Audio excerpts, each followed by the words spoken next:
ఆశ్చర్యకరుడు. గత వారం మనం ధ్యానం చేసుకుని దేవుడు చేసిన మేలులు, ప్రతి విషయాన్ని బట్టి కూడా దేవునికి మనము కృతజ్ఞతాస్తుతులు మనము చెల్లించాలి. దావీదు తన ప్రాణమంతటితో కూడా నా ప్రాణమా యెహోవాను సన్నతించుము, ఆయన చేసిన ఉపకారాలు దేనిని మరువకుము. దేవుడు మనకి ఎప్పుడో విజయం ఇచ్చాడు. ఆనందించడం మనకు చేతకాక ఒక్కోసారి అటు ఇటు కొట్టుబిట్లు ఆడుతూ ఉంటాం. ఆయన ఎప్పుడో మనకి విజయం ఇచ్చినటువంటి దేవుడు. ఆస్వాదించడం తెలియదు చాలామందికి. దేవుని ఆజ్ఞలను బట్టి అధికముగా ఆనందించటం, ఆస్వాదించటం చాలామందికి తెలియదు. దేవుడు ఎప్పుడో విజయం ఇచ్చేశాడు. తల్లి గర్భంలో నీవు పుట్టకముందు ఆయన నిన్ను ఎరిగినటువంటి వాడు, నన్ను ఎరిగినటువంటి దేవుడు. మనం ఎరిగేది ఏంటంటే స్కానింగ్లో తెలుస్తాయి మనకు అన్నీ, అదే నమ్ముతాం మనం. దావీదు దేవుని స్తుతిస్తాడు. ఆయన స్తుతించట గల కారణం, నా స్తుతికి కారణము నీవే యేసువా, నా ప్రాణము నిన్ను నమ్ముకొనియున్నది. నా స్తుతికి కారణము నేను శూన్యమయ్యుండగా నన్ను చూచే నీ కన్నులు. నేను శూన్యమయ్యుండగా నన్ను చూచే నీ కన్నులు. నా తల్లి గర్భమందుండగా, నా తల్లి గర్భమందుండగా నన్ను ఎరిగితివి. కృపచే పిలచి నిలిపితివి, నీ కృపచే పిలచి నిలిపితివి. నా స్తుతికి కారణము నీ ప్రేమ ధ్వజము నా పైనెత్తితివి. నీ ప్రేమచే ఆకర్షించితివి. నీ ప్రేమ ధ్వజము, నీ ప్రేమచే ఆకర్షించితివి. నరులందరికంటే సుందరుడవు, నరులందరికంటే సుందరుడవు, నా ప్రాణ ప్రియుడవు. కృపచే పిలచి నిలిపితివి, నా స్తుతికి కారణము. హల్లెలూయా. మనం స్తుతించినా, దేవుని వాక్యం ధ్యానం చేసినా, ప్రార్థన చేసినా, మనం ఉన్నామంటే మన స్తుతికి కారణము ప్రభువే. హల్లెలూయా. దేవుని యొక్క వాక్యం నుంచి కొన్ని మాటలు మనం జ్ఞాపకం చేసుకుందాం. ద్వితీయోపదేశకాండము 32వ అధ్యాయము 2వ వచనం. నా ఉపదేశము వానవలే కురియును, నా వాక్యము మంచు వలెను, లేత గడ్డి మీద పడు చినుకుల వలెను, పచ్చిక మీద కురియు వర్షము వలెను ఉండును. అది దేవుని యొక్క వాక్యము. చాలాసార్లు మనం చదువుకుంటాం,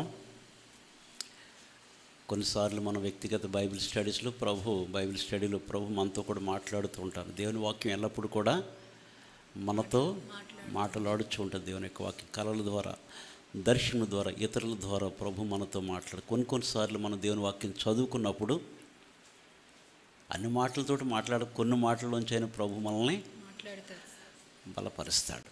దేవుని యొక్క వాక్యము ఎంతో అమూల్యమైనది. ఎటువంటిదంటే దైవజనుడు మోషే ద్వారా దేవుడు సెలవిస్తున్నటువంటి ద్వితీయోపదేశకాండం 32వ అధ్యాయం 2వ వచనం మనం చూస్తే, నా ఉపదేశము దేవుని యొక్క ఉపదేశం అంట వానవలే కురియును.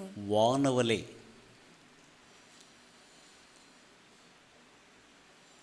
వానవలే దేవుని యొక్క వాక్యం మన జీవిత నిస్సహాయ స్థితిలో, ఇందాక మనం చదువుకున్నట్టుగా జేమిస్ట్ గారు కూడా చాలాసార్లు వాక్యం ద్వారా ప్రభువు మాట్లాడినట్టుగా మనందరితో కూడా ప్రభువు మాట్లాడతాడు. మన 7వ తారీఖు కూడా చదువుకున్న మాట 40 యెషయా 43:19 కదండి. ఇదిగో నేను ఒక నూతన క్రియ చేయబోచున్నాను, అది ఇప్పుడే మొలుచును. దేవుడు చేస్తున్నాడో అది మొలుచును. అంతేకాకుండా మన బ్రతుకుల్లో నీకు అరణ్యములో దేవుడు త్రోవ నీ కలుగజేయుచున్నాను. నిస్సహాయ స్థితిలో లేదా నా స్థితిలో దేవుడు మనకి ఏం చేస్తాడంటండి, త్రోవ కలుగజేయుచున్నాను. త్రోవను కలుగు చేసే దేవుడు. ఎడారిలో నదులు ఎడారి లాంటి బ్రతుకు, ఇక నాకేమీ లేదు అనుకున్నప్పుడు అంటే దేవుడు అంటే నీ జీవితాన్ని ఎట్లా అంటండి, నదులు పారజేయు. నదులు వలె గుత్తులుగా నదుల వలె దేవుడు అటువంటి ఆశీర్వాదాలు ఇస్తాడు. దేవుని మాట సత్యము, మనము నమ్మాలి.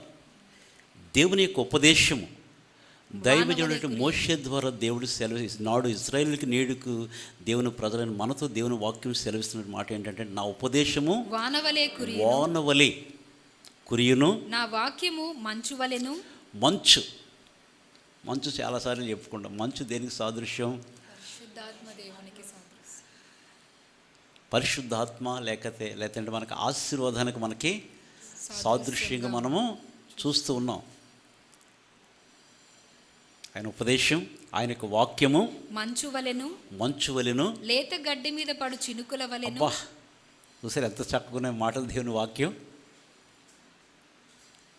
వాన, మంచు, లేత గడ్డి మీద పడు చినుకుల వలెను, పచ్చిక మీద కురియు వర్షము వలెను ఉండును. అది పచ్చిక మీద కురిసినటువంటి వర్షము వలె దేవుని యొక్క వాక్యము, దేవుని యొక్క మాటలు అంత శ్రేష్టమైనటువంటివి. మనం చేయవలసింది ఏమీ లేదు, కానీ దేవుడు కలుగజేసే దాని కొరకు మనం వేచి చూడాలంతే. దేవుడు కలుగజేసే దాన్ని మనం వేచి చూడాలంతే. మనం చేయవలసింది ఏమి, దాని కొరకు మనం ఏంటంటే ఆశతో విశ్వాసంతో మనము కనిపెట్టాలంతే. దేవుని వాక్యం అంత శ్రేష్టమైనటువంటిది.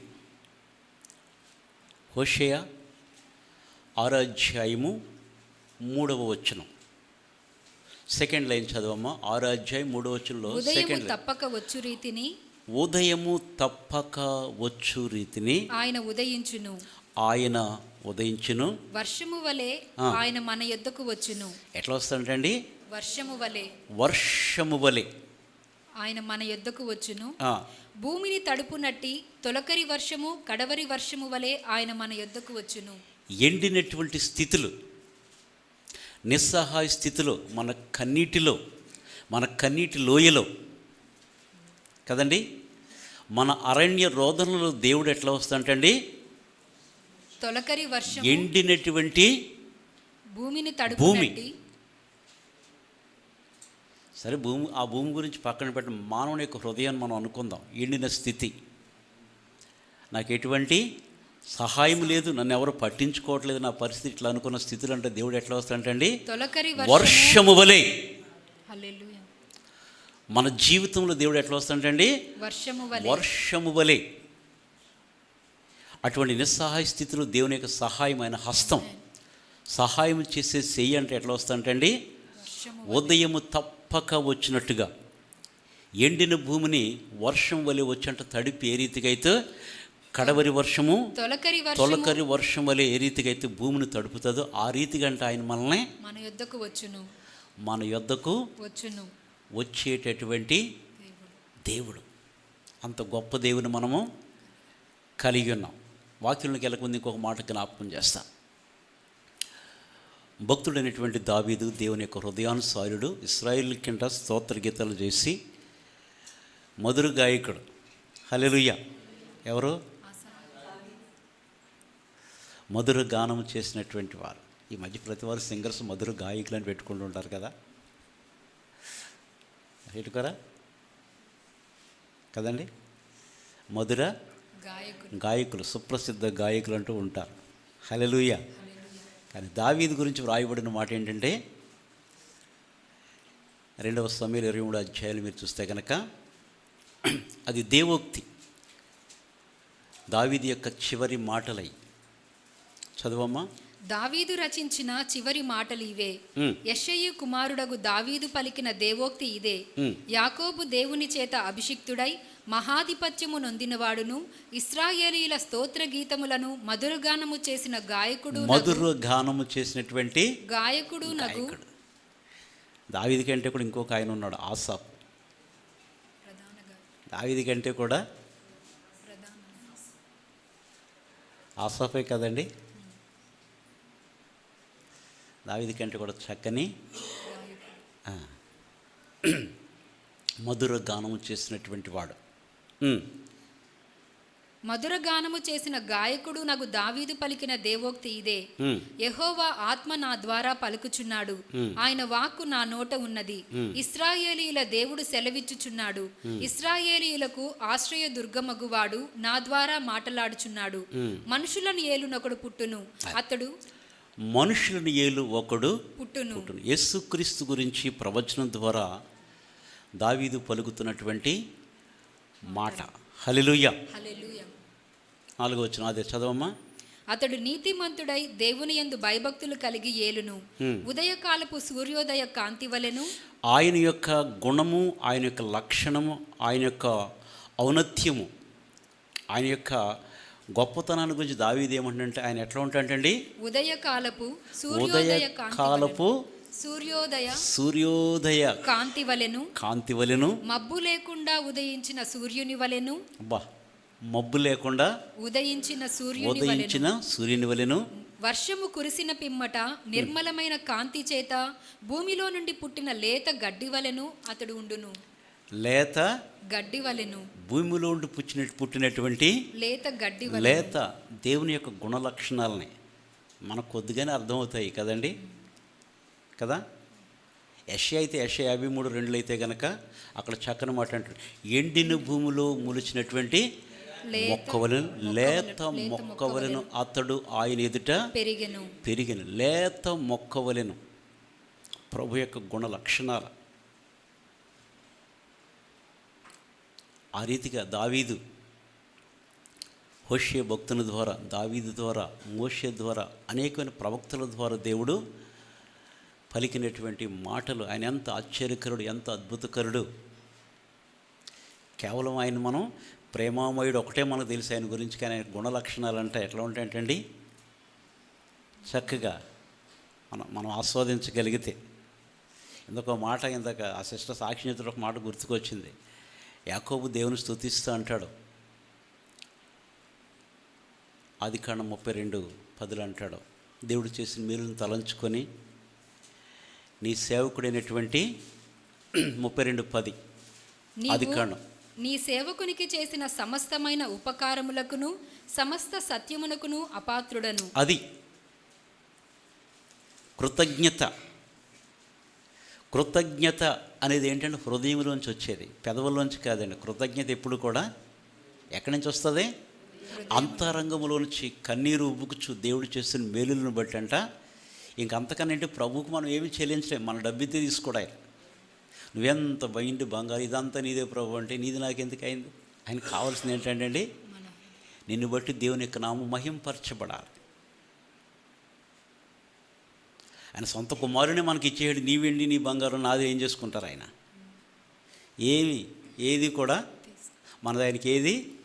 నిన్ను బట్టి దేవుని నామం, లేకపోతే నన్ను బట్టి దేవుని నామం మహింపరచడం దేవునికి చాలా ఇష్టం. యాకోబు యొక్క జీవితంలో కలిగినటువంటి ఆ యొక్క నష్టాలు, కష్టాలు అన్నిటిని బట్టి దేవుడు విడిపించిన తర్వాత దేవునికి మహిమను చెల్లిస్తూ నీవు నీ సేవకులు చేసినటువంటి ఆ యొక్క సమస్తమైనటువంటి సత్యమునకు అపాత్రుడును అంటాడు. అసలు నాకు ఇది అపాత్రుడిని ప్రభు నువ్వు చేసిన మేలును తలుచుకుంటే, ఇదిగో ఇప్పుడు ఎన్ని గుంపులు ఏంటండి, చేతి కర్రతోటి మాత్రమే నది దాటాడు, కానీ ఇప్పుడు నేను 2 గుంపులు అయితిని. దేవుడు ఆశీర్వదిస్తుడు. పరమందును భూమి మీద ఉన్న గుంపు ఆయనకి. హల్లెలూయా. దేవుని దూతల కాపుదల, దేవుని బిడ్డలు ఆయనకి ఇచ్చినటువంటి కుటుంబాన్ని బట్టి దేవుని ఎంతగానో నువ్వు చేసినటువంటి సత్యమునకు, నా ఎడలో చూపిన నమ్మకత్వానికి నేను అపాత్రుడును అంటే ఎన్నికలేనటువంటి వాడను. దేవునికి ఎప్పుడు కూడా కృతజ్ఞత కలిగి మనం జీవించాలి. భూమి మీద ఉన్నంతకాలం మనం దేవునికి కృతజ్ఞత విధేయత కలిగి మనం దేవునికి మహిమను చెల్లించాలి. మనం ఏంటంటే విధేయత కలిగి. దావీదు 116 కీర్తన 12, 13 వచనాల్లో దేవుని స్తుతి రక్షణ పాత్రను చేత పట్టుకొని కృతజ్ఞత ఎప్పుడు కూడా మన హృదయంలో దేవునికి ఎప్పుడు నువ్వు ఏ స్థితిలో ఉన్నప్పటికీ కూడా నువ్వు నడిచినప్పుడు దేవునికి మహిమను చెల్లించవచ్చు, నువ్వు పండుకున్నప్పుడు దేవునికి మహిమను చెల్లించవచ్చు, నువ్వు ఒంటరికున్నప్పుడు దేవునికి మహిమను చెల్లించవచ్చు, నువ్వు సమాజం మధ్యలో ఉన్నప్పుడు దేవునికి మహిమను నువ్వు ఎక్కడ చెల్లించినా అది దేవునికి మహిమకరంగా ఉండాలి. హల్లెలూయా. అంతరంగంలో దేవుడు యథార్థత కోరేటటువంటి దేవుడు. అందుకే విరిగి నలిగిన మనసు దేవునికి చాలా ఇష్టమైనటువంటి బలి. హల్లెలూయా. అందుకే దేవుని యొక్క వాక్యాన్ని ఎప్పుడు కూడా మనం ఆస్వాదించడం మనం నేర్చుకోవాలి.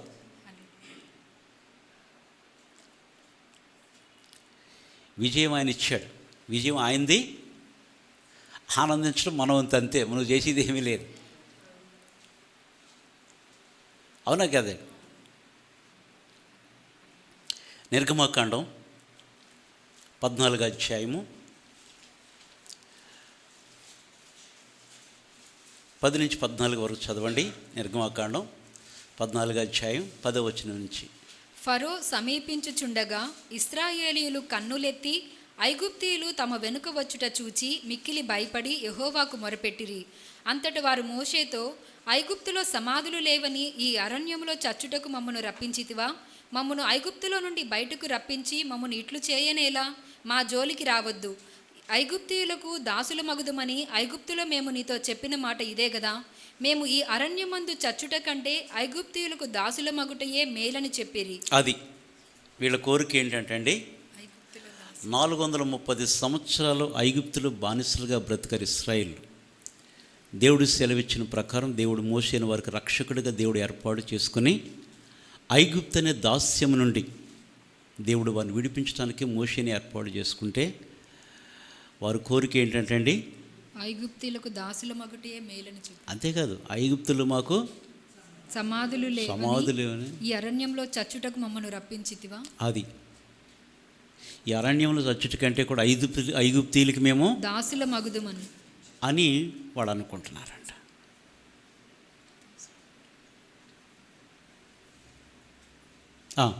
అందుకు మోషే, భయపడుకుడి, యెహోవా మీకు నేడు కలుగజేయు రక్షణను మీరు ఊరక నిలుచుండి చూడుడి. దేవుడు కలుగజేసేటువంటి ఆశ్చర్య కార్యములు, దేవుడు చేసే అద్భుతాలు అంటే మీరు కేవలము ఊరక నిలుచుండి చూడుడి. అది ఊరికి నిలుచుండడం ఎవరికైనా కష్టం కాదు, పని చేయమంటే ఇష్టం. కానీ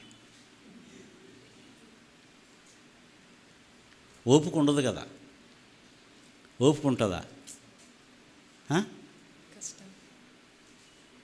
కదా? ఓపిక చాలా కష్టం.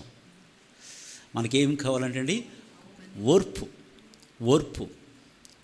క్రియను మనం కొనసాగించాలంటే మనకు ఓర్పు చాలా అవసరం. ఓర్పు లేకపోతే మనం ఏమీ కూడా మనం ఆయన రాజ్యంలో మనం ప్రవేశించాలంటే మనకేం కావాలంటే అండి, ఓర్పు. మనకి ఎక్కువ ఓర్పు అనేది మనకి ఉండదు, చాలా కష్టం. అసలే ఫుల్లుగా ఎప్పుడు బిజీగా ఉంటామేమో ఎప్పుడు చూసినా.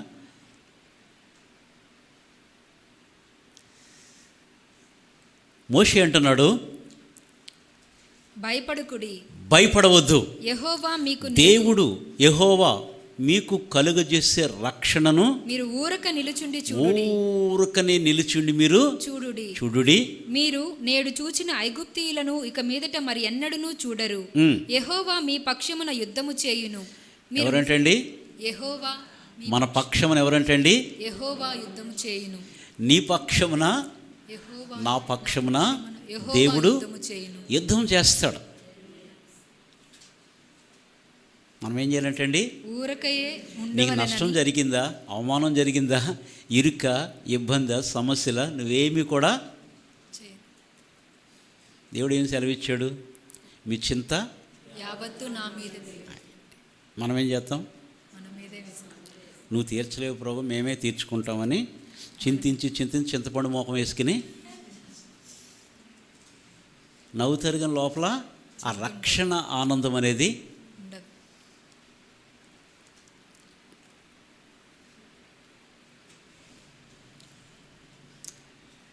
మొదటి పేతురు మొదటి అధ్యాయం 8-9 వచనాలు చదవండి. మొదటి పేతురు మొదటి అధ్యాయము 8-9 వచనాలు. మీరు ఆయనను చూడకపోయినను ఆయనను ప్రేమించుచున్నారు. అది ఎంతమంది చూశారు ప్రభువుని? నవ్వుతున్నారు కానీ ఇప్పుడైతే చెప్పరు. ఒక్కోసారి ఆకారం వర్ణిస్తూ ఉంటారు. మీరు ఆయనను చూడకపోయినను ఆయనను ప్రేమించుచున్నారు. ఆయనను మీరు ప్రేమించుచున్నారు. ఇప్పుడు ఆయనను కన్నులారా చూడకయే విశ్వసించుచు మీ విశ్వాసమునకు ఫలమును అనగా ఆత్మరక్షణను పొందుచు చెప్పనా సఖ్యమును మహిమాయుక్తమునైన సంతోషము గలవారై ఆనందించుచున్నారు. చెప్పన సఖ్యమైనటువంటి మహిమాయుక్తమైనటువంటి సంతోషము గలవారై. సంతోషం. దేవుని గురించి చెప్పాలంటే ఏం చెప్పగలమండి? ఆయన కార్యాల గురించి మన నాలుకకు అందదు, పెదవులు కూడా వర్ణించలేవు. అంత అద్భుతకరుడు, అంత ఆశ్చర్యకరుడు ఆయన. హల్లెలూయా. మోషే అంటున్నాడు, దేవుని ప్రజలారా మీరు నేడు యెహోవా కలుగజేసే రక్షణను ఊరకనే నిలచుండి మీరు చూడుడి. మీరు నేడు చూచిన ఐగుప్తీయులను ఇక నీ జీవితంలో చూచినటువంటి ఐగుప్తీయులు వారెవరైనప్పటికీ కూడా ఇక మీదట మరి ఎన్నడూ చూడరు. ఇక ఎన్నడూ నీ జీవితంలో చూడరు. నిన్నెవరైతే బాధించారో అనుకో, నువ్వు ఈ సంవత్సరం దేవుడు వారి నుంచి నీకు విడుదల కలుగజేస్తాడు. హల్లెలూయా. ఇక ఎన్నడూ కూడా మీరు చూడరు. యెహోవా మీ పక్షమున యుద్ధము చేయును. మన పక్షమున యుద్ధము చేయవాడు యెహోవాయే. అప్పుడు చచ్చినటువంటి ఐగుప్తుల్ని ఎక్కడ చూసారంటే అండి, సముద్రం ఒడ్డు మీద చేపల్లా కొట్టుకొచ్చారంట. ఇశ్రాయేలు ఎట్లా వెళ్ళారంటండి? ఆరిన నేల వలె. దేవుడు ఏమి చేయలే. 15:9 15:9 తరిమెదను కలుసుకొని నిర్గమ నీ నాసికారంధ్రముల 8వ వచనం. ఎంత అంతేనా? 15వ అధ్యాయం 8వ వచనం. 8. అదే ఆయన ఏం చేశాడంటే అండి, మోషే కర్ర చాపాడు. అందులో లేదు అద్భుతం. ఎక్కడుందంటండి? దేవుని నీ నాసికారంధ్రము ఊపిరి వలన నీళ్లు రాశిగా కూర్చబడెను. నీళ్లు ఎట్లాగైపోయినట్టండి? రాశిగా కూర్చబడెను. మోషే ప్రజలందరూ చూసేదేంటి? మోషే కర్ర. అబ్బా, మోషే కర్రలు ఎంత అద్భుతం. అందుకే మనోళ్ళు కర్రలు పట్టుకుని నడుతూ ఉంటారు.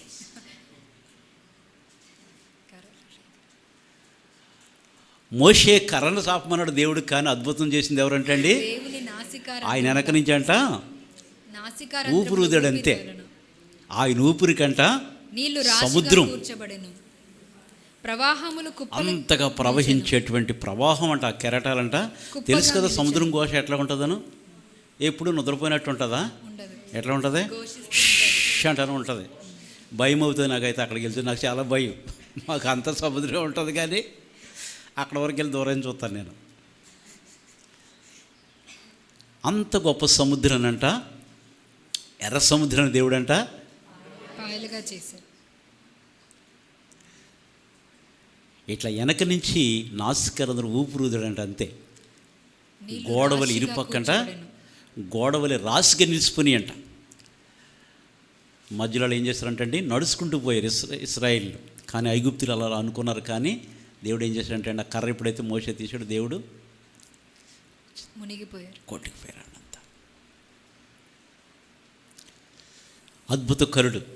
ఆ తర్వాత ఐగుప్తీయులు గ్రహించింది ఏంటంటే 25వ వచనం చూస్తే, 25వ వచనంలో అతడు యెహోవాకు మొరపెట్టెను. అంతటా యెహోవా అతనికి ఒక నిర్గమకాండం 14:25 అమ్మ. వారి రథచక్రములు ఊడిపడినట్లు చేయగా వారు బహు కష్టపడి తోలుచుండిరి.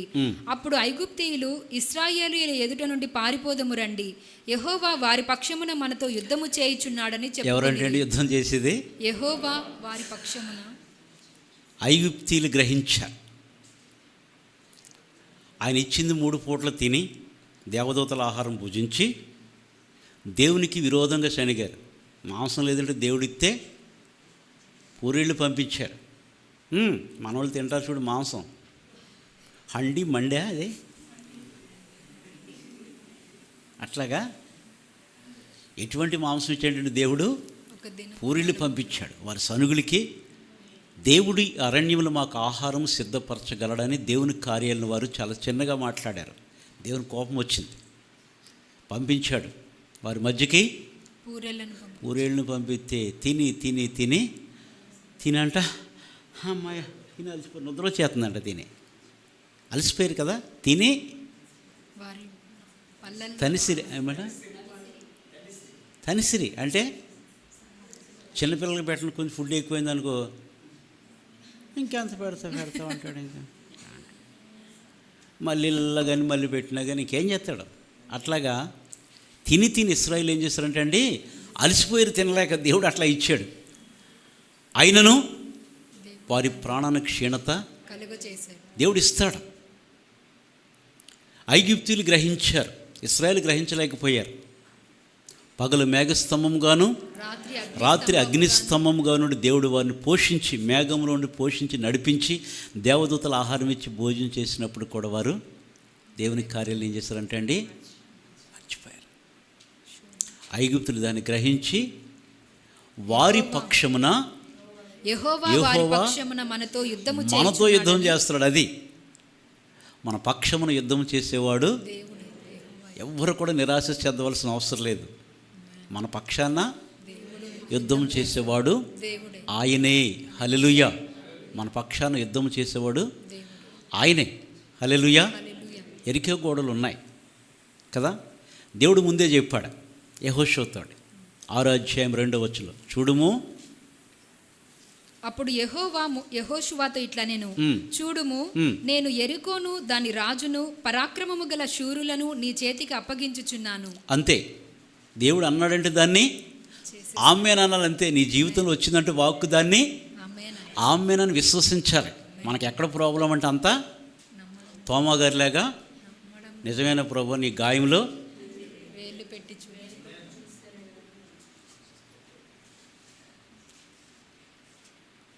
నీకు వాక్కు వచ్చిందంటే దాన్ని నమ్మాలంటే దేవుని వాక్యం నమ్మటం అని నేర్చుకోవాలి. నమ్ముట నీకు చేతనైతే నమ్మువానికి అంతే. అబ్రాహ్మణు కూడా దేవుడు అదే చెప్పాడు 15వ అధ్యాయంలో.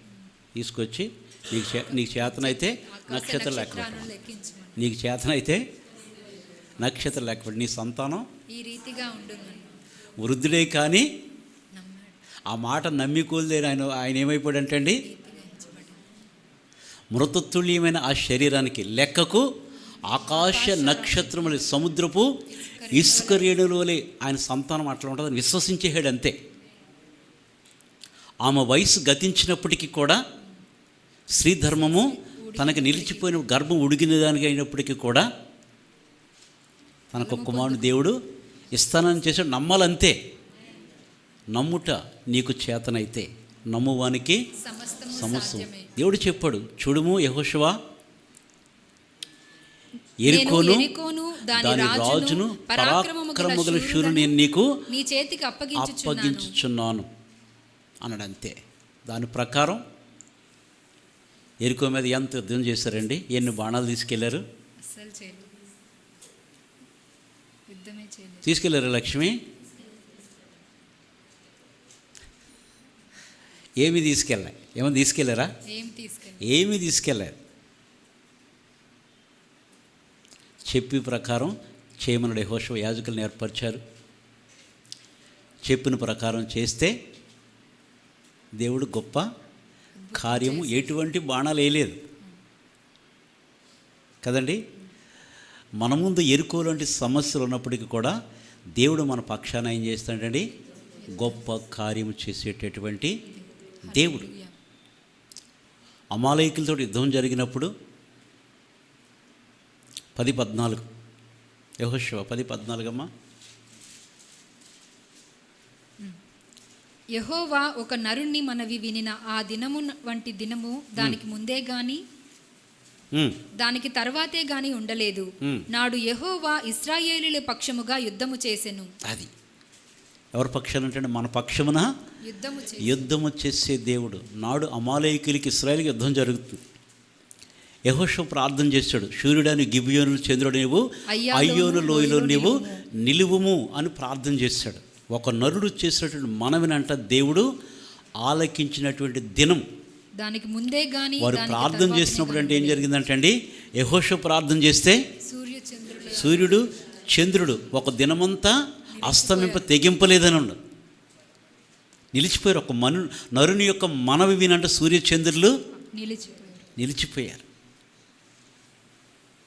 మోషే ప్రార్థన చేస్తే దేవుడు మన్నాను, ఏలియా ప్రార్థన చేస్తే అగ్నిని దేవుడు కురిపించినటువంటి గొప్ప దేవుడు. హల్లెలూయా. నేడు ఏం చేశాడంటే ఇశ్రాయేలు పక్షానంట అమాలేకులతో దేవుడు యుద్ధము చేసెను. ఆయనే యుద్ధం చేస్తాడు.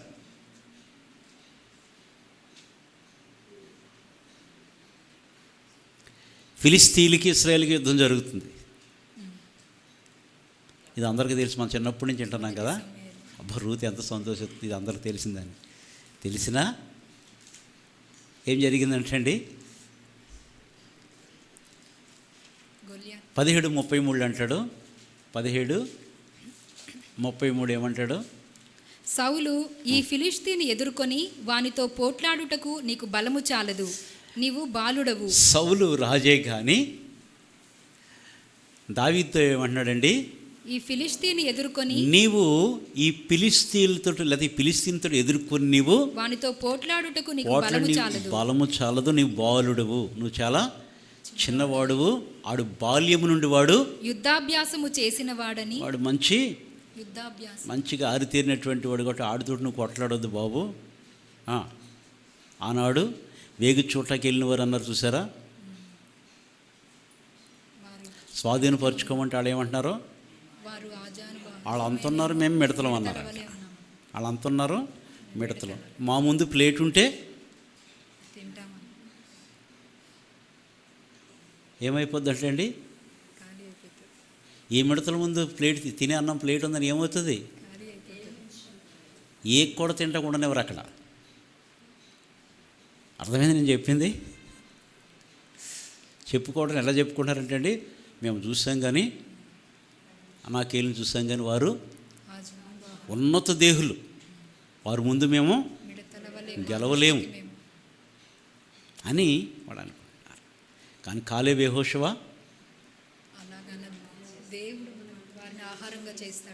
మన స్వాధీనం చేసుకున్నంత విశ్వాసం వాళ్ళకు ఉంది, కానీ మిగిలిన 10 మందికి అంతా ఇక్కడ సౌలు ఆ యొక్క ఫిలిస్తీన్ గొలియాతుని ఫిలిస్తీన్ అంటే నాయకుడు గొలియాతుని ఎదుర్కోవటానికి ఏమంటున్నాడంటే అండి, నీవు బాలుడువు, నీకు శక్తి చాలదు.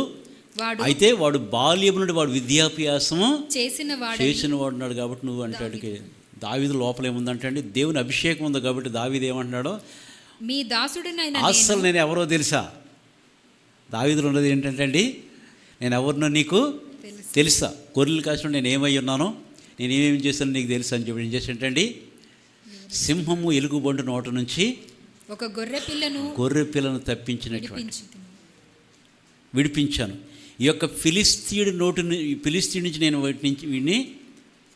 వీరిని తప్పించలేనంతగా ఆశతో ఏం చేశాడంటే అండి, దేవుని పేరున యుద్ధానికి వెళ్తా వచ్చాడు. మామూలుగా కాదు యుద్ధం. కానీ ఆ యొక్క గొలియాతు దృష్టిలో దావీదు యొక్క పరిస్థితి ఎట్లా కనపడుతుందండి,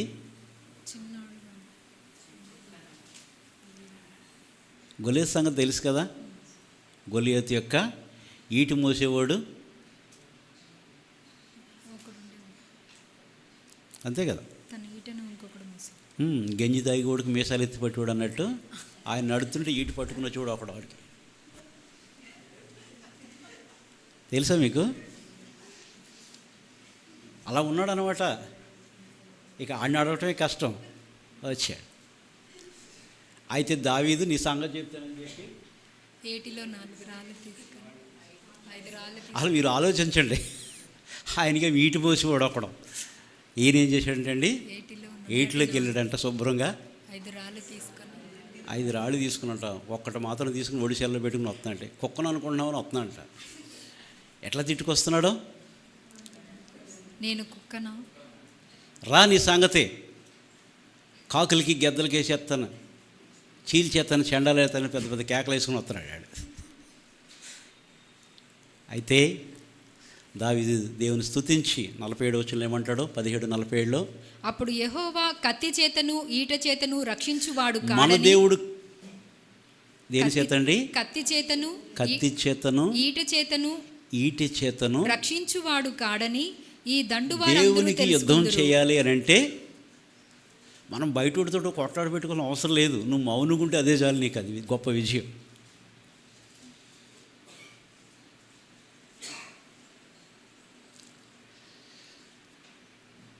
మౌనంగా ఉంటే దేవుడే మన పక్షాన ఆయన గొప్ప కార్యమైన చేస్తాడు. కాదంటే కొంచెం ఓపిక ఉండాలి, ఓపిక ఉండాలి. కొన్నిసార్లు మనకు ఉండవు, ఎందుకంటే మనం రకరకాలుగా ఉంటూ ఉంటాం కాబట్టి ఓపిక అనేది మనలో. యుద్ధము యెహోవాదే అని చెప్పంట ఏం చేశాడంటండి? వెళ్ళాడు. తెలుసు కదా మనకు అందరికీ. ఇంకా వడిసేలతో కొడితే గురి చూసి కొడితే బొక్క బోర్లు పడ్డాడు. వెనక పడ్డాలి కానీ ఏసై కొట్టాడు, ముందుకు పడ్డాడంటాడు. బొక్క బోర్లు పడ్డాడు. బొక్క బోర్లు పడ్డాడికి సరే అయిపోయింది. యుద్ధం అయిపోయిన తర్వాత సౌలు దగ్గరికి అబ్నేరు తీసుకువెళ్ళాడు. ఎవరిని? దావీదుని. ఎవరు చిన్నవాడు అంటే చేతులు ఏముంది? తల ఉంది. గొలియాతు తల నరికేశాడు కత్తితోటి. గొలియాతుని కొట్టాడు, బొక్కబోరలో పడితే ఆడి కత్తి తీసే ఆ తల కత్తి పట్టుకుని వచ్చాడు. ఆడి కత్తి ఎవరి చేతిలో ఉందంటే అబ్నేరు వచ్చాడు. అబ్నేరు తీసుకుని ఎవరి అంటే వాడికి తల చేతి ఎవరంటే ఎవరి చిన్నవాడు అంటే ఎవరి చిన్నవాడు? సౌలు ఏమన్నాడు అంతకుముందు? నువ్వు బాలుడువు, వాడు బాల్యం నుంచి యుద్ధాభ్యాసం చేస్తున్నాడు, ఆడితోడు నువ్వు పోట్లాడలేవు అన్నాడు. దేవుని పక్షాన్ని వెళ్ళాడు. యుద్ధం చేసేది దేవుడే, యుద్ధము యెహోవాదే చేశాడు, తీసుకొచ్చాడు. తర్వాత అప్పుడు చెప్పాడు, నువ్వెవరు అంటే అప్పుడు చెప్పాడు. ఏమన్నాడు? బెత్లెహేమైనటువంటి యెషయా, నీ దాసుడి యెషయా కుమారుడిని నేనే. ఆ తర్వాత సౌలు యొక్క సైన్యంలో దావీదుని చేర్చుకున్నట్టుగా మన పక్షమును ఎవరంటే అండి? దేవుడు యుద్ధం చేస్తాడు. ఎప్పుడూ మనకు విజయం ఇచ్చేసాడు. ఇచ్చాడే లేదండి? విజయాన్ని ఆస్వాదించడం మనకు తెలియదు, అదే మనకు పొరపాట్లు పడుతూ ఉంటాం. నీ గురించి నా గురించి కొత్తగా బైబిల్ రాయాల్సిన అవసరం లేదండి. మనము దేవుని వాక్యాన్ని ఆస్వాదించడం మనము నేర్చుకోవాలి. దేవుడు ఎప్పుడో ఇచ్చేసాడు, ఎప్పుడో చేసాడు ఆయన కార్యం. అవునా కదండి? చేశాడు లేదా? యెర్మీయా గురించి దేవుడు చెప్పాడు, తల్లి గర్భమందు రూపింపబడక మునిపే నేను ఎరిగి తిని నేను జనములకు ప్రవక్తగా ప్రతిష్ఠించా. ఏది చేయాలన్నా దేవుడు ముందుగానే నిర్ణయిస్తాడు కదండి. దావీదు కూడా నేను పిండముగా ఉన్నప్పుడే నీ కన్నులు నన్ను చూచినాయి అని చెప్పి దేవుని ఎంతగానో మహింపరుస్తాడు. దేవుడు ఇప్పుడు చేసేసాడు విజయం. మనం ఆస్వాదించడం అనేది విజయం అయింది, సంతోషించేది మనం, అంతే కదండి. దేవుడు ఎంత గొప్ప ప్రేమమేడండి, ఆయన తన ప్రాణమిచ్చి ఆయన మనల్ని కొన్నాడు. మత్తయి 20:28, మత్తయి 20:28. అలాగే మనుష్య కుమారుడు పరిచారము చేయించుకొనుటకు రాలేదు గాని పరిచారము చేయుటకును అనేకులకు ప్రతిగా విమోచన క్రయధనముగా తన ప్రాణమునిచ్చుటకును విమోచన క్రయధనముగా తన ప్రాణమునిచ్చుటకు మనుష్య కుమారుడు విమోచన క్రయధనము. అందుకే మనము విలువ పెట్టి కొనబడినటువంటి వారము. ఇక్కడ కూర్చున్న ప్రతి ఒక్కరూ కూడా ఎవరు అంటండి? విలువ పెట్టి ఆయన కొని తెచ్చుకున్నాడు మనల్ని ఇక్కడికి. ఇది మన భక్తి కాదు, మన మంచితనం కాదండి. ఆయన కొని తెచ్చుకున్నాడు. ఇది మనదేమీ కూడా కాదు, ఆయన కొని తెచ్చుకున్నాడంటే. లోకంలో ఉన్న నిన్ను నన్ను అంటే ఆయన తన రక్తం ఇచ్చి కొని తెచ్చుకున్నాడు. అందుకే మీరు విలువ పెట్టి నీ వెల నీకు తెలియదు. ఇక యేసుక్రీస్తు రక్తానికి వెల కడతారు ఎవరైనా? కడతారా? రక్షణ ఉచితమే కానీ వెలలేనటువంటిది కాదు. చాలామందికి సాల్వేషన్ అంటే ఏంటంటే రక్షణ నమ్మని వచ్చేసి ఉండగానే రక్షణ వెనుకున్నటువంటి ఆ యొక్క విలువ త్యాగం. తెలిస్తే దేవుని స్తుతించకుండా ఉండలేరు. మొదటి కొరింథీ 6:19 కదా, 19:20. మీరు విలువ పెట్టి కొనబడిన మీ దేహము దేవుని యొక్క మీకు అనుగ్రహింపబడి మీలోనున్న పరిశుద్ధాత్మకు ఆలయమై ఉన్నదని మీరు ఎరుగరా? మీరు మీ సొత్తు కారు, విలువ పెట్టి కొనబడిన వారు అది. గనుక. ఇప్పుడు నీవు నీ సొత్తు కాదు. విలువ పెట్టి కొనబడిన మనం ఎవరు అంటండి? విలువ పెట్టి దేవుని సొత్తు. మనం ఎవరు అంటండి? దేవుని సొత్తు. అందుకే ప్రభు అంటాడు, నిన్ను ముట్టినవాడు నా కనుగుడ్డు, నిన్ను ఎవరైనా టచ్ చేయాలంటే నా కనుపాపతో ముట్టినవాడు. మనకు బలం ఉందనుకోండి, ఏమంటాం? నా మీద చేయతావా? నా బ్యాక్గ్రౌండ్ తెలుసా? ఏమంటామండి? సాధారణంగా మనకున్నది మాట్లాడుతూ ఉంటాం కదా, మేము ఎవరమో తెలుసా? నువ్వు నా జోలికి వస్తావా? ఉండు, 10 నిమిషాల్లో ఉండు.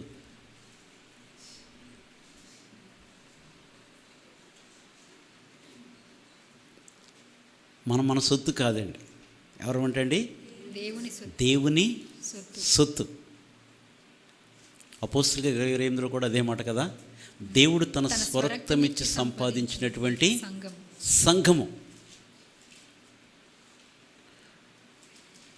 మొదటి పేతురు 1:18-19 ప్రకారం మీరు వెండి పితృపార్యమైనటువంటి వ్యర్థ ప్రవర్తనను విడిచిపెట్టినట్లుగా వెండి బంగారం వంటి క్షయ వస్తువుల చేత మీరు విమోచించబడలేదు, కానీ అమూల్యమైన రక్తము చేత, అమూల్యమైన ప్రశస్తమైనటువంటి రక్తం. ఎటువంటి రక్తం అంటే అండి? అమూల్యమైన రక్తము చేత అనగా నిర్దోషమును నిష్కలంకమునగు గొర్రెపిల్ల వంటి నిర్దోషం, ఏ దోషము లేనటువంటి నిర్దోషం, నిష్కళంకం అంటే ఏ కళంకం ఆయనలో మచ్చగాని, ఆయన ఎంత పవిత్రుడు. 7:22 అమ్మా, 7:26 హెబ్రీ 7:26 కదా,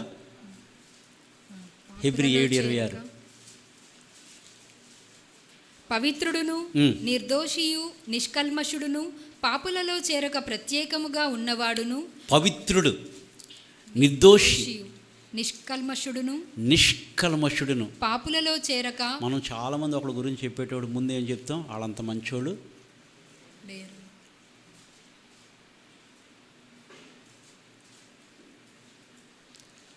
ఆయన చెడ్డోడు అని చెప్తే కొంచెం మనల్ని ఏమనుకుంటారని వాళ్ళు ఏం చేస్తామంటే ఫస్టే అసలు ఆ బ్రదర్ అంత మంచోడు అలా ఎవ్వరు లేరు తెలుసు, ఆ సిస్టర్ ఎంత మంచిగా తెలుసు.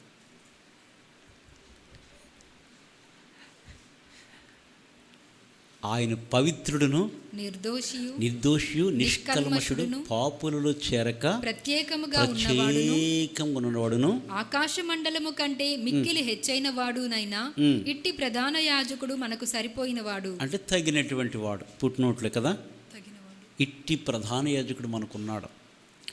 ఆయనంట నిన్ను నన్ను తన స్వరక్తమిచ్చి సంపాదించుకున్నాడు.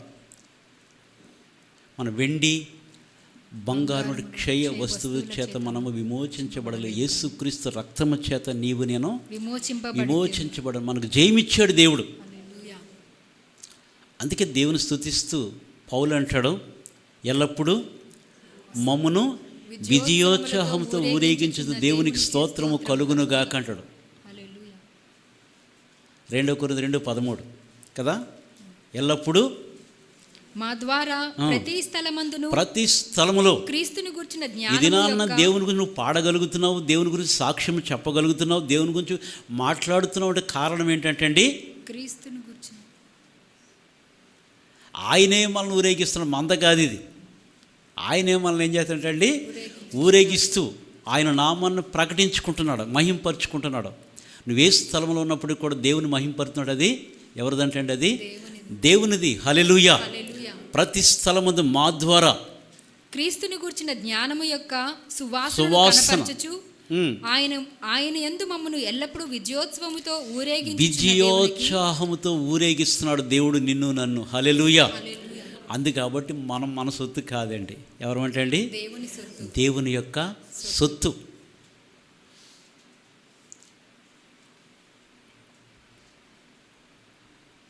అందుకే దేవుని వాక్యాలను మనం ఆస్వాదించడం, దేవుడు చేసిన మేలుని బట్టి ఎల్లప్పుడూ కూడా ప్రతి విషయాన్ని బట్టి కూడా దేవుణ్ణి స్తుతించాలి. పౌలు అంటాడు కదండి, నేనేమై ఉన్నానో అది దేవుని కృప వలన. 1 కొరింథీ 15:10 నేనేమై ఉన్నానో దేవుని కృప వలనే ఉన్నదమ్మా. 1 కొరింథీ 15:10 అదేనా? నేనేమై ఉన్నానో అది దేవుని కృప వలననే అయ్యున్నాను. మనం ఏమై ఉన్నామో అది దేవుని కృప వలననే. ఈ దినాన మనం బ్రతికి సజీవులు ఉన్నామంటే దేవుని యొక్క కృప. కృప. మనకంటే గొప్పవారు గనులు. కరోనా నుంచి చూసుకుంటే ఇప్పటి వరకు, కరోనా నుంచి కదండి, ఎంతోమంది ఈ లోకంలో మనకు ఒక అవకాశం ఇచ్చాడు అంతే ప్రభు. హల్లెలూయా. అందుని బట్టి మనం ఏమై ఉన్నామో దేవుని కృప. అందుకే దేవుడు నాకు అది చేయలేదు ఇది చేయలేదు అని ఎప్పుడు అనకూడదండి. నువ్వు అన్నావంటే నువ్వు దేవుడి విజయాన్ని నువ్వు తక్కువ చేస్తున్నట్టే. అవునా కదండి? దేవుని ఎప్పుడు కూడా ఏం చేయాలంటే అండి, ఉన్నతముగా హెచ్చించాలి. 20వ కీర్తన 5వ వచనం చదవండి. 20వ కీర్తన 5వ వచనం. యెహోవా నీ రక్షణను బట్టి మేము జయోత్సాహం చేయుచున్నాము. అది దేవుడు చేసినటువంటి యొక్క రక్షణ బట్టి కార్యాన్ని బట్టి మనం ఏం చేయాలంటే అండి, జయోత్సాహము చేయుచున్నాము. మా దేవుని నామమును బట్టి మా ధ్వజం ఎత్తుచున్నాము. నీ ప్రార్థనలన్నీ యెహోవా సఫలపరచునుగాక. అది దేవుడిచ్చే రక్షణ బట్టి ఏం చేయాలంటే విజయోత్సాహం. దేవుని స్తుతించాలి. దేవ ఈ స్థితిని బట్టి నీకు, నువ్వు ఏ స్థితిలో ఉన్నప్పటికి కూడా నువ్వు ఉన్న స్థితిని బట్టి దేవుణ్ణి స్తుతించాలి. పౌలు అంటాడు కదా, ఏమంటాడండి? లేమిలోను 4:13 అమ్మా, ఫిలిప్పి కదా, ఫిలిప్పి 4:13. నాకు కొదువ కలిగి ఉన్నందున రిఫరెన్స్ అమ్మా 4వ అధ్యాయము 11వ వచనం. 11 ఓకే.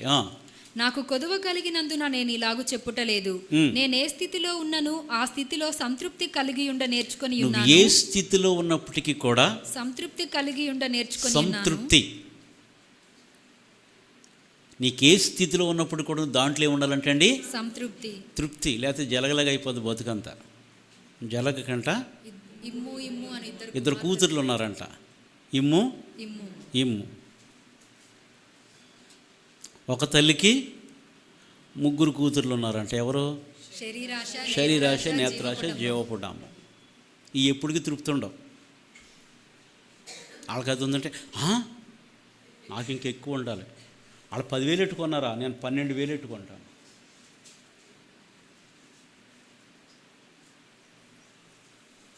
తృప్తి. ఏ స్థితిలో ఉన్నప్పటికీ కూడా సంతృప్తి కలిగి ఉండ నేర్చుకొని ఉన్నాను. నేర్చుకున్నాడంట పౌలు. సంతృప్తి కలిగి ఉండ నేర్చుకుని ఉన్నాను. దీన స్థితిలో ఉండ నెరుగుదును, సంపన్న స్థితిలో ఉండ నెరుగుదును. ప్రతి విషయంలోనూ అన్ని కార్యములలోనూ కడుపు నిండి ఉండుటకును, ఆకలి గుని ఉండుటకును, సమృద్ధి కలిగి ఉండుటకును, లేమిలో ఉండుటకును నేర్చుకొని ఉన్నాను. నన్ను బలపరచు వానియందే నేను సమస్తమును చేయగలను. అది చేయవలసింది ఏంటంటే అండి, బలపరిచే దేవుని బట్టి మనం దేవుని స్తుతించాలి. ప్రభు నువ్వు ఏ స్థితి ఇచ్చినా ఆ స్థితిలో బ్రతకటానికి నాకు నేర్పించు అనే తృప్తి కలిగిన జీవితం మనం కలిగి జీవించాలని పౌలు ఫిలిప్పి సంఘానికి తెలియజేస్తున్నాడు. ఏ స్థితిలో ఉన్నప్పుడు కూడా ఆ స్థితిలో తృప్తి, సంతృప్తి కలిగి ఉండుట నేర్చుకున్నాను అంటున్నాడు. హల్లెలూయా. ఆయనకు అన్నీ తెలుసు. ప్రతి స్థితిని బట్టి కూడా దేవుని యొక్క నామము మహిమపరచబడాలి. దేవుడు మన పక్షాన ఎప్పుడు కూడా గొప్ప కార్యాలైనా చేసేటటువంటి దేవుడు మనకి ఉన్నాడు. హల్లెలూయా. కాబట్టి యుద్ధం ఎవరిదంటే అండి, యెహోవాదే. ఒక మాట చెప్తాను ప్రభు వల్ల పాల్పొనక ముందు. 2వ దినవృత్తాంతాలు 20వ అధ్యాయము 1వ వచనం. ఇది అయిన తరువాత మోయాబీయులను, అమ్మోనీయులను, మొయోనీయులలో కొందరును దండెత్తి యెహోషాపాతు మీదకి వచ్చిరి. అది యూదారాజు అయినటువంటి యెహోషాపాతు మొదట్లో బాగానే ఉన్నాడు, పర్వాలేదు, బాగానే జరిగించుకుంటున్నాడు. ఆయన మీదకంట ఎవరెవరు వచ్చారంటే అండి, మోయాబీయులు, మయోనీయులు, ఈ ముగ్గురు వచ్చారు. 3వ వచనం, అందుకు యెహోషాపాతు భయపడి యెహోవా యొద్ద విచారించుటకు మనస్సు నిలుపుకొని యూదా అంతటా ఉపవాస దినము ఆచరింపవలెనని చాటింపగా, అది మనస్సు నిలుపుకొనుట 19:3 కూడా అంటాడు, మనస్సు నిలుపుకున్నాడంట. ఎవరు? యెహోషాపాతు. మనసు నిలుపుకోవటం అంటే కష్టం. ఇక్కడే ఉంటాం కానీ తలుపేసి వచ్చినాడు, ఏదో కుక్క వచ్చేసి ఉంటుంది గేట్లోకి, గ్యాస్ ఆఫ్ చేసానా లేదా, కొన్ని ఆలోచనలు వస్తూ ఉంటాయి కదా మనం కూర్చున్నటువంటి పరిస్థితిలో. చాలా ఎక్కువగా ఏ ఆలోచన ఎక్కడున్నప్పుడు కూడా ఆలోచన ఏముంటుందంటే అండి, ఇక్కడే ఉంటాం కానీ హృదయం ఒక చోట, మనసు ఒక చోట అన్నట్టుంటే కష్టమైపోతుంది కదండి. సాధారణంగా ఇక్కడే ఉంటాం కానీ చుట్టాలు వస్తున్నారు, ఈ పాటు బయలుదేరి ఉంటారంటే వచ్చేస్తారా, ఏయో ఒక రకరకాల ఆలోచనలు వస్తాయి. మనసు నిలుపుకోవాలంటే చాలా కష్టం. పట్టణ ప్రాకారాన్ని పట్టుకోగలరంట కానీ మనసు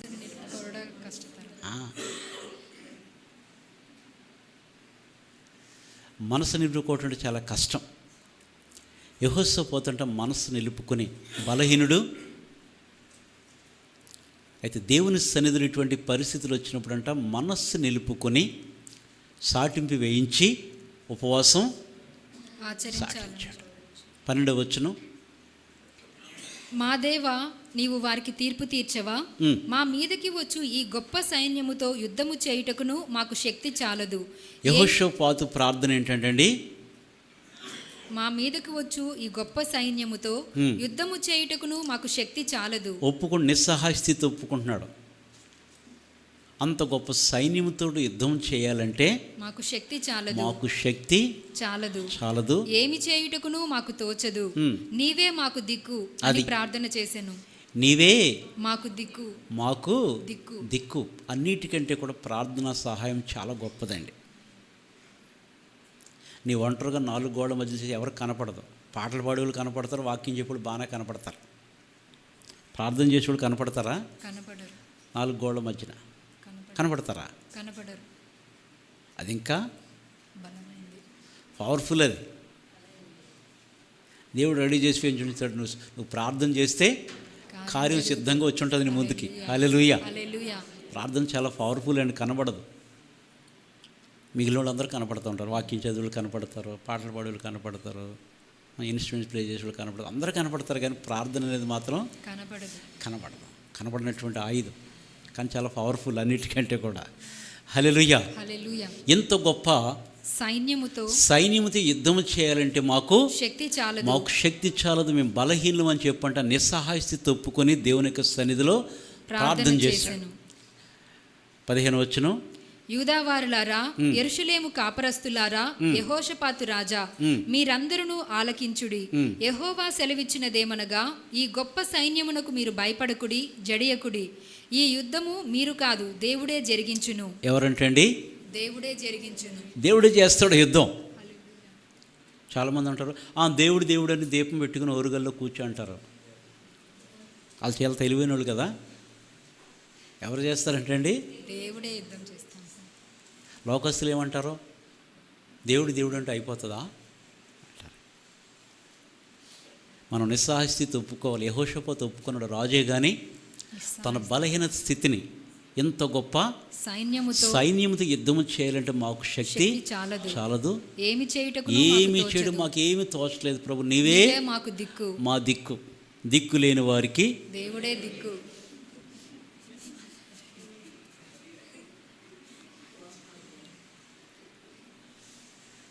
నీవే దిక్కు.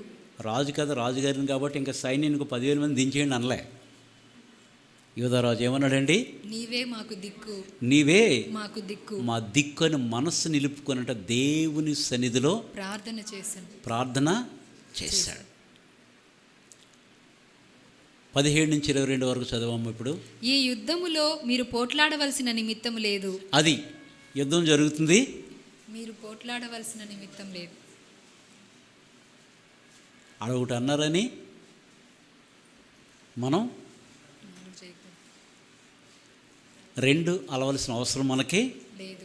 మీరేమీ పోట్లాడదు. వచ్చాడు ప్రార్థన చేసి దేవుడు వారి మధ్యకు ఒక ప్రవక్తను పంపించాడు. మీరు ఈ యుద్ధములో మీరు పోట్లాడవలసిన నిమిత్తము లేదు. యూదా వారలారా, యెరూషలేము వారలారా, మీరు యుద్ధ పంక్తులు తీర్చి నిలవబడుడి. మీతో కూడా నున్న యెహోవా దయచేయు రక్షణను మీరు చూచెదరు. అది గొప్ప రక్షణ. శత్రువుని దేవుడు మీకు గొప్ప విజయం ఇవ్వబోతున్నాడో మీరు చూస్తారు. మీరేం కూడా భయపడకుడి, భయపడవద్దు, మీరేమీ జడియకుడి, భయపడవద్దు, జడియవద్దు. మోషే కూడా అన్నాడు కదండి, మీరు జడియవద్దు, భయపడవద్దు, దిగులు పడవద్దు, ఏం భయపడవద్దు. మీరు నేడు చూచుచున్న ఐగుప్తులు మరి ఎన్నడూ కూడా మీరు చూడరు. మీ పక్షాన దేవుడే యుద్ధం చేస్తారు. హల్లెలూయా, హల్లెలూయా. ఆ, మీతో కూడా నున్న యెహోవా దయచేయు రక్షణను మీరు చూచెదరు. భయపడకుడి, జడియకుడి, రేపు వారి మీదకి పోవుడి. యెహోవా మీతో కూడా ఉండును. అప్పుడు యెహోషాపాతు సాష్టాంగ నమస్కారం చేసెను. యూదావారును యెరూషలేము కాపరస్తులను యెహోవా సన్నిధిని సాగిలపడి నమస్కరించిరి. కహతీయుల సంతతి వారును కోరాహీయుల సంతతి వారునగు లేవీయులు నిలువబడి గొప్ప శబ్దంతో ఇశ్రాయేలీల దేవుడైన యెహోవాను స్తుతించిరి. అంతట వారు ఉదయమునే లేచి తెకోవా అరణ్యమునకు పోయిరి. వారు పోవుచుండగా యెహోషాపాతు నిలువబడి, యూదావారలారా, యెరూషలేము కాపరస్తులారా, నా మాట వినుడి. మీ దేవుడైన యెహోవాను నమ్ముకొనుడి, అప్పుడు మీరు స్థిరపరచబడుదురు. ఆయన ప్రవక్తలను నమ్ముకొనుడి, అప్పుడు మీరు కృతార్థులగుదురని చెప్పెను. మరియు అతడు జనులను హెచ్చరిక చేసిన తరువాత యెహోవాను స్తుతించుటకు గాయకులను ఏర్పరిచి వారు యుద్ధం జరుగుతుంటే ఇప్పుడు ఏంటంటే అండి, యెహోవాను స్తుతించుటకు గాయకులను ఏర్పరిచి, దేవుని స్తుతించటానికంటే గాయకులను ఏర్పరిచి వారు పరిశుద్ధాలంకారములు ధరించి సైన్యము ముందర నడుచుచు యెహోవా కృప నిరంతరముండును, ఆయనను స్తుతించుడి అని స్తోత్రము చేయుటకు వారిని నియమించెను. అది ఆ యుద్ధం కంటే యుద్ధం చాలా విలువైంది కదా. ఏంటంటే గాయకులను ఏర్పరిచి వారి పరిశుద్ధ అలంకారం ధరించి సైన్యము ముందర నడుచుచు యెహోవా కృప నిరంతరముండును, దేవుని కృప నిరంతరము ఉండునని వారు దేవుణ్ణి స్తుతించుడు అని చెప్పంట. వారందరూ ముందు ఏం చేశారు, సైన్యానికి ముందు వారు నియమించారు. వారందరూ కూడా దేవుణ్ణి స్తుతిస్తూ మనకందరూ కూడా తెలుసు.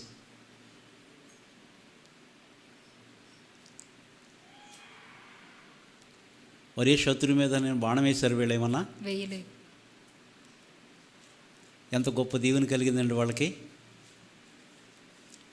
శత్రువులకు ఒకడికొకడు తమలో తామే ఒకరినొకరు చంపుకొనుటకు మొదలుపెట్టిరి. వాడు ఒక్క తోవన తీడు తోవలు పారిపోతాడు నువ్వు దేవునిలో ఉంటే గనక. అది గుర్తుపెట్టుకోవాలి. అన్నది లేదు బైబిల్లో మాట. వాడు ఒక్క తోవనొత్తాడాడు, ఆడు తలక 7 ముక్కలు అవుతుంది, 7 చోట్ల పరిగెడతాడాడు. హల్లెలూయా. తలకాయ ఎదిరిపోద్దని ఉంటాడు. ఇంకా నువ్వు దేవుని స్తుతించినప్పుడు, నువ్వు దేవుని మహింపరిచినప్పుడు, దేవుని నామను ఉచ్చరించినప్పుడు వాడు వస్తాడు. కానీ వాడు ప్లాన్ తారుమారైపోయి పరారాడు. ఇంకా వస్తాడు, ఆడు 7 తోవలు పారిపోతాడు. దేవునిలో నువ్వు ఉన్నప్పుడు అంటే వాడు ఏదో చేయాలని వస్తాడు. అందుకే మనం పోరాడేది ఇప్పుడు కూడా శరీరంతో కాదు. ఎఫెసీ 6:12 ప్రకారం మనం పోరాడినది శరీరాలతో, ఏలైనగా మనం పోరాడునది శరీరాలతో కాదు గాని ప్రధానులతోనూ అధికారులతోనూ ప్రస్తుత అంధకార సంబంధులకు లోకనాథులతో దురాత్మల సమూహముతో, ఆకాశ మండలమందున్న దురాత్మల సమూహములతో. మనం ఎదుర్కొన్న శత్రువులనే అయితే ఎదుర్కొనగలం, కానీ కనబడిన శత్రువు ఎప్పుడు ఎదుర్కోలేం. ఎవడన్నా మనం కొంచెం కొడతా కొత్తాడు అనుకోండి, ఆడు చేతులు ఏదైనా చూస్తే మనం కూడా ఏదన్నా రెడీ పెట్టుకుంటాం. అవునా కదా.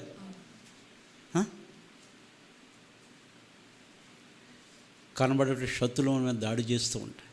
యెహోషాపాతు మీద యుద్ధానికి వచ్చిన యోధారాజు మీదకి ఏం జరిగిందండి, గాయకులను ఏర్పరిచి వారి పరిశుద్ధ అలంకారం ధరించుకొని సైన్యము ముందర వారు నడుచుచు యెహోవా దయాళుడు ఆయనను స్తుతించుడి.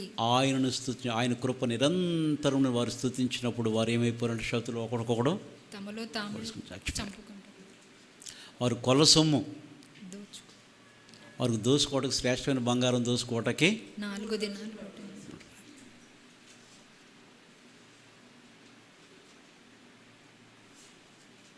అంతే కదా. ఆ లోయకి బెరాకా లోయ, బెరాక స్తుతి, ఆశీర్వాదం. హల్లెలూయా. హల్లెలూయా. దేవుడు అంత గొప్ప కృపను ఇచ్చాడు. హల్లెలూయా. హల్లెలూయా. 26 నుంచి 28 వరకు చదవమ్మా. అదే అధ్యాయం 2వ దినం. 4వ దినమున వారు బెరాకా లోయలో కూడిరి. అక్కడ వారు యెహోవాకు కృతజ్ఞతాస్తుతులు చెల్లించినందున నేటి వరకును ఆ చోటికి బెరాకా లోయ అని పేరు. ఈలాగున యెహోవా వారి శత్రువుల మీద వారికి జయము అనుగ్రహించి వారిని సంతోషపరచెను గనుక యెరూషలేమునకు ఉత్సవముతో మరలవలెనని యూదావారును యెరూషలేము వారును వారందరికి ముందు యెహోషాపాతును సాగి వెళ్ళిరి. వారు యెరూషలేములోనున్న యెహోవా మందిరమునకు స్వరమండలములను సితారలను వాయించుచు ఆ స్తుతి ఆగిపోలేదండి. విజయం వచ్చింది కదా అని కాదు, మరలా స్వరమండలములను ఆ స్తుతి ఇంకా కంటిన్యూ అవుతూనే ఉన్నదంట. హల్లెలూయా. అందుకే మనం ఏ స్థితిలో ఉన్నప్పటికీ కూడా ప్రభువుని ఎప్పుడు కూడా స్తుతించాలి, దేవుని యొక్క నామాన్ని మహిమపరచాలి, హెచ్చించాలి. అది దేవునికి చాలా ఇష్టం. హల్లెలూయా. హల్లెలూయా. అందుకే ప్రతి విషయాన్ని బట్టి కూడా దేవునికి ఎల్లప్పుడూ కూడా మహిమను మనము చెల్లించాలి. మన రాగాలతో ఏం పెద్ద పనే ఉండదండి కదా.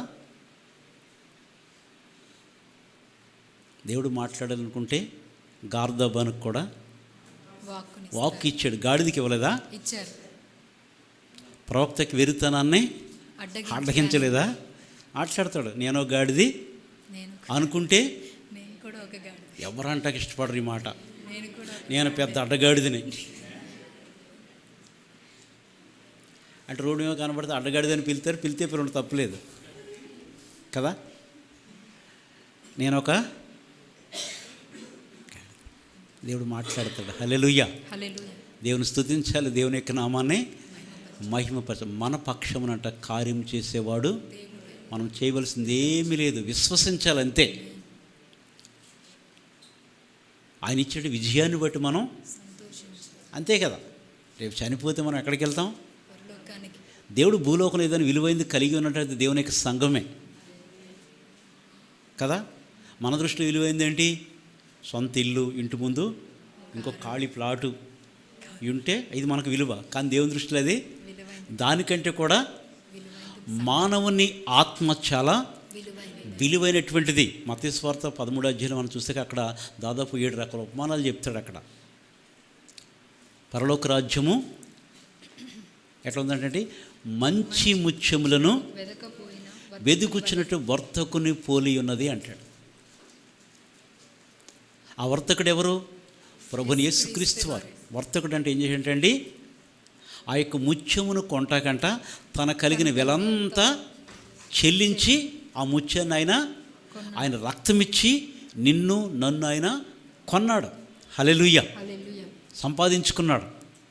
అదే ఆయనకి విలువ. ఈ లోకం లేదు విలువైంది ఏంటంటే దేవుని యొక్క సంఘమే. దాని కొరకు రేపు పొద్దుట ఆయనంట రాబోచున్నాడు. ఆయన ఎదుర్కోవాలంటే మన విశ్వాస జీవితం దేవునికి మహిమకరంగా మనము జీవించాలి. హల్లెలూయా. కాబట్టి మన పక్షమున యుద్ధం చేసేవాడు దేవుడు. మన కార్యం సఫలపరిచేదే దేవుడు. మన ఊరికే ఆయన ఇచ్చినటువంటి రక్షణ మనం కాపాడుకుంటూ భయముతో వణుకుతో మనం దాన్ని కాపాడుకోవాలి. సుమియోని వలె కృతజ్ఞత కలిగి ఉండాలి.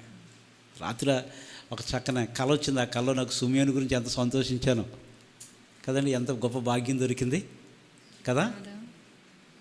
చిన్న బిడ్డను తీసుకుని వస్తే దేవాలయానికి తన చేతులతో ఎత్తుకొని రక్షకుని ఎత్తుకుని భాగ్యం అంటే మాటలండి.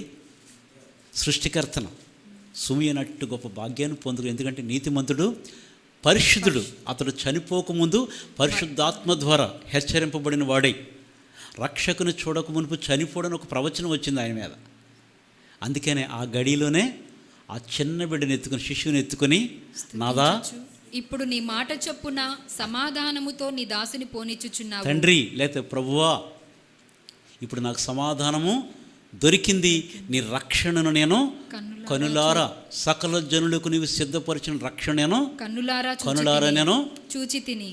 ఒక 2:21 నుంచి ఉంటుందమ్మా, 2:21 నుంచి మనకి చూస్తే కనుక అక్కడ ఆ ఎత్తుకునంట సృష్టికర్తను ఎత్తుకుని నీ రక్షణ నేను సకల జనులకు నీవు సిద్ధపరిచిన రక్షణ అన్ని జనులకు బయలుపరిచిన వెలుగుగా నీ లోకానికి వచ్చినటువంటి నిన్ను నేను చూసే భాగ్యం నాకు దొరికింది. ఇప్పుడు చచ్చిపోయినా పర్వాలేదు అనుకున్నాడంట. అందుకే ఆయన ఇచ్చిన రక్షణ బట్టి మనం ఏం చేయాలంటే అండి ఆనందించాలి. హల్లెలూయా. మన శ్వాస ఎప్పుడైనా పోవచ్చు, రక్షించబడ్డాం. కానీ దేవునికి ఎట్లా ఉండాలంటే అండి బళ్ళ నమ్మకమైనటువంటి దేవుని ఎదుట ఆ పిలుపు మనకు కావాలి. నేను ఎంతమంది అయినా మంచోడని పిలవచ్చు, అది కాదు. దేవుని చేత మనము అటువంటిది దేవుని చేత మన పక్షమున కార్యం చేసే దేవుడు గొప్ప దేవుడు. అందుకే ఆయన చేసిన మేలుని బట్టి ఎల్లప్పుడూ కూడా మనం ఏం చేయాలంటే కృతజ్ఞత, అది చిన్నలేమి పెద్దలేమి, ప్రతి విషయాన్ని బట్టి దేవునికి ఎల్లప్పుడూ కూడా ఆయన ఇచ్చిన రక్షణ బట్టి దేవునికి మనము మహిమను చెల్లించాలి. ఇంకేమని ఇస్తే బాగుంటే ఆయన కావాలంటే ఇస్తాడు, ఆయన కావాలంటే ఇస్తాడు. ఇచ్చిన దాన్ని బట్టి మనం దేవుని స్తుతించాలి.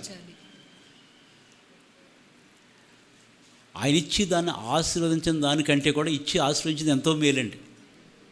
ఉన్నదాన్ని మనం ఏం చేయాలంటే తృప్తి కలిగి దేవుడు చేసిన మేలులు జ్ఞాపకం చేసుకుంటూ నా పట్ల నా కుటుంబాల పట్ల యెహోషువ వలె కృతజ్ఞత కలిగి నేను నా ఇంటి వారును యెహోవాను సేవించేది మనం గొప్ప నిరీక్షణ కలిగి మనము బ్రతకాలి. హల్లెలూయా. దేవుడంట మన పక్షానైనా యుద్ధము చేసేటటువంటి దేవుడు. మన అందరి జీవితంలో అటువంటి గొప్ప కార్యాలు ప్రభు చేశాడు. ఈ సంవత్సర కాలంలో కూడా ప్రభు చేసిన దాన్ని బట్టి మనం దేవుణ్ణి ముందుగానే మనం ఏం చేయాలంటే కృతజ్ఞతలు మనము చెల్లించాలి. హల్లెలూయా. ఈ సంవత్సరం చేయబోయే కార్యాలను బట్టి దేవుని ముందుకు మహిమ చెల్లిద్దాం. హల్లెలూయా.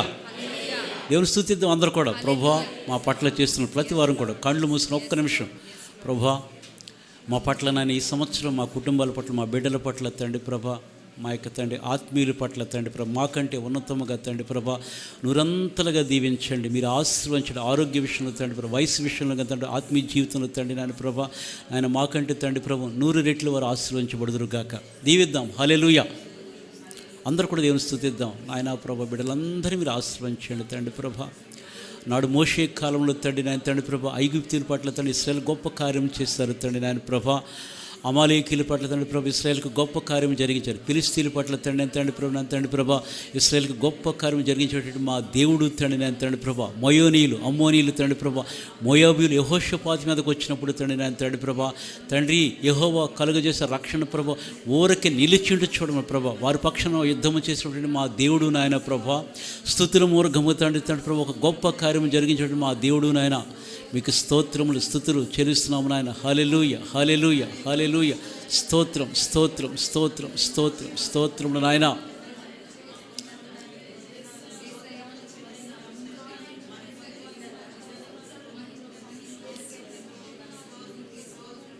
హల్లెలూయా. ఆఖరికి చిన్న మాట, యెహోషాపాతు విజయం పొందాడు.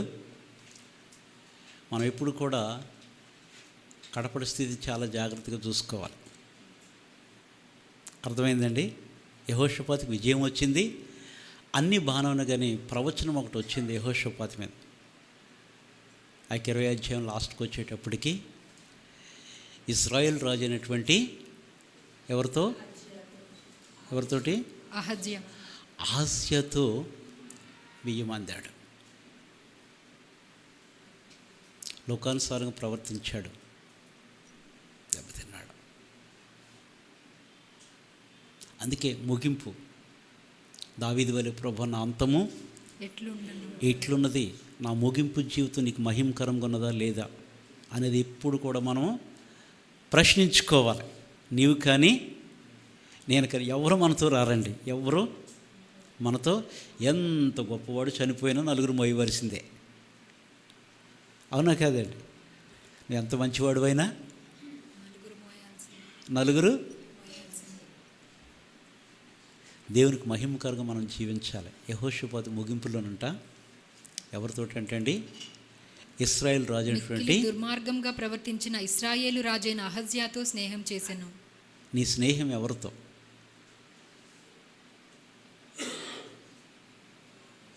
ఓడలు సిద్ధం చేసుకున్నాడంట సంపాదించుకొని. ఓడలో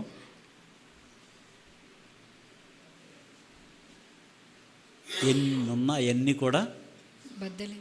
ఎవరి ఏంటండి? దేవుడు. దేవుని. చనిపోతే ఎవడో ఏమి తీసుకెళ్ళండి. ఇక మన మీద ఏమైనా ఉంటే పీక్కుంటారు కదా, గోల్డ్ అయితే పీకేస్తారు. అటు ఇటు చూసి ముక్కు మీద ఎందుకు లాగేయండి, చెవు మీద ఎందుకు లాగేయండి అంటారంట. అదే పిచ్చి అయితే విడిచిపెట్టేస్తారు. మనం విలువ పెట్టి కొనబడినటువంటి వారు కనుక దేవునికంట మహిమకరంగా మనము జీవించాలి. హల్లెలూయా.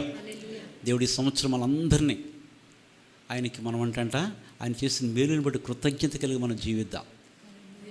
దావీదు వలె, దావీదు అంతగా దేవుని, నా ప్రాణమా యెహోవాను సన్నుతించుము, నా అంతరంగం సమస్తమా ఆయన పరిశుద్ధ నామమును సన్నుతించుము. ఆయన చేసిన ఉపకారంలో దేనిని మరుకొని తన ప్రాణమంతటితో దేవుని, ఎందుకంటే సమాధిలో నుంచి అంట ప్రాణాన్ని విమోచించేవాడు, కరుణను కటాక్షమును ఆయన కిరీటముగా ఉంచుచున్నటువంటి గొప్ప దేవుని మనం కలిగి ఉన్నాం. ఎందుకంటే మనం జ్ఞాపకం చేసుకున్నదంట బంగారం వరేనా, మనము మంటి వారమని అంటే ఆయన జ్ఞాపకం చేసుకున్నాడు. తండ్రి తన కుమారులు జాలిపడినట్లు ఆయన మన ఎడల జాలిపడినటువంటి దేవుడు. అంత గొప్ప దేవుని మనం కలిగి ఉన్న ఆయన మంచి సమరయుడు. హల్లెలూయా.